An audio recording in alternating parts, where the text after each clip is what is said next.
आप ही मुझे महाराज के दुख का असली कारण बताइए, और ये भी बताइए कि उसका निवारण क्या हो सकता है। मैंने कहा ना, यदि तुम चाहो तो इनके रोग का निवारण हो सकता है। माता, आपको ये शंका क्यों है कि मैं पिता की आज्ञा का पालन नहीं करूंगा? बात ही ऐसी है। माँ, जिस राम को आपने बचपन से अपनी गोद में पाला है, आप उसी राम पर संदेह कर रही हैं? मैंने अवश्य ही कोई घोर अपराध किया है, जिसके कारण मेरे पिता मुझसे बात नहीं करते।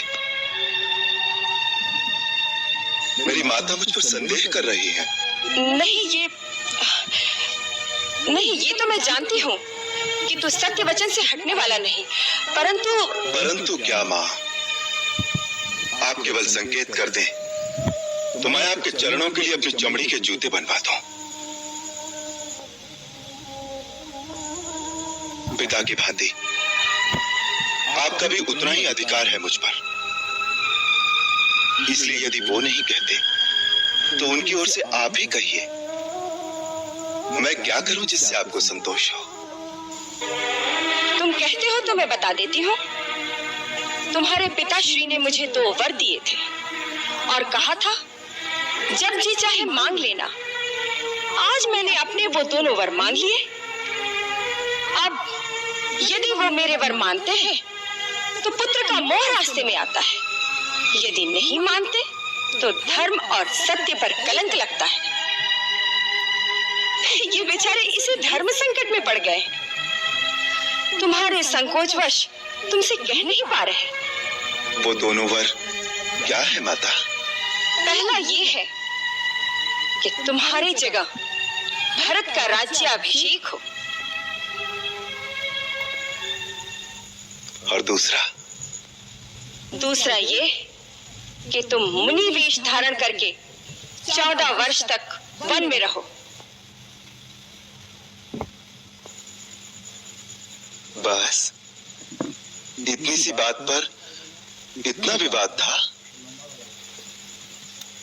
ये तो बड़ी प्रसन्नता की बात है माँ, कि मुझे माता और पिता दोनों के वचनों को पालन करने का ऐसा अवसर मिला जो किसी पुत्र को बड़े भाग्य से मिलता है।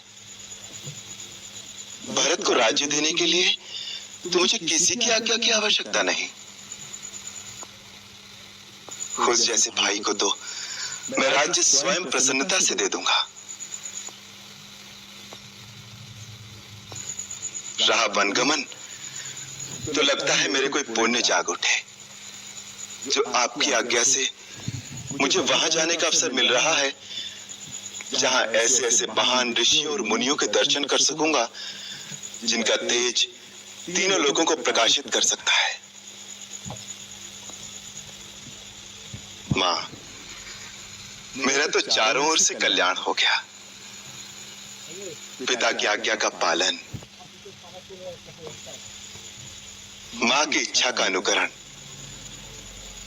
छोटे भाई का राज्याभिषेक और मुनि दर्शन से मेरा कल्याण। मां, केवल इतनी ही बात थी ना, या और भी कोई दुख है पिताश्री को? नहीं पुत्र, तुम्हारी शपथ, भरत की सौगंध, महाराज को और कोई दुख नहीं है। अब तुम्हें इन्हें समझाओ ना कि ये अपने वचन का पालन करें, तुम्हें वन जाने की आज्ञा दे, संसार में निंदा और अपयश से बचे।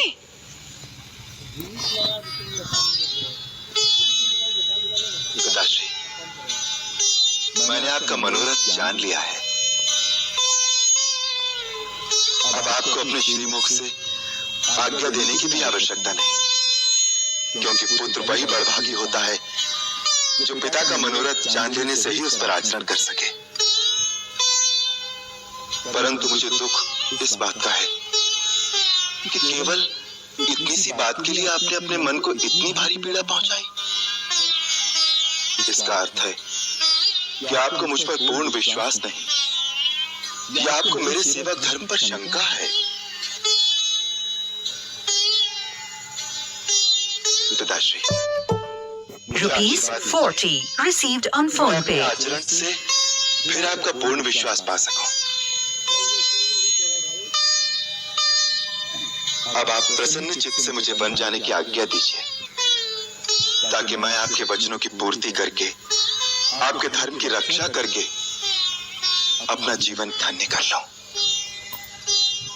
मैं माता कौशल्या और माता सुमित्रा से आज्ञा लेकर वन जाने से पहले आपकी चरण वंदना के लिए अभी आता हूं। अच्छा मां, मुझे अनुमति दीजिए।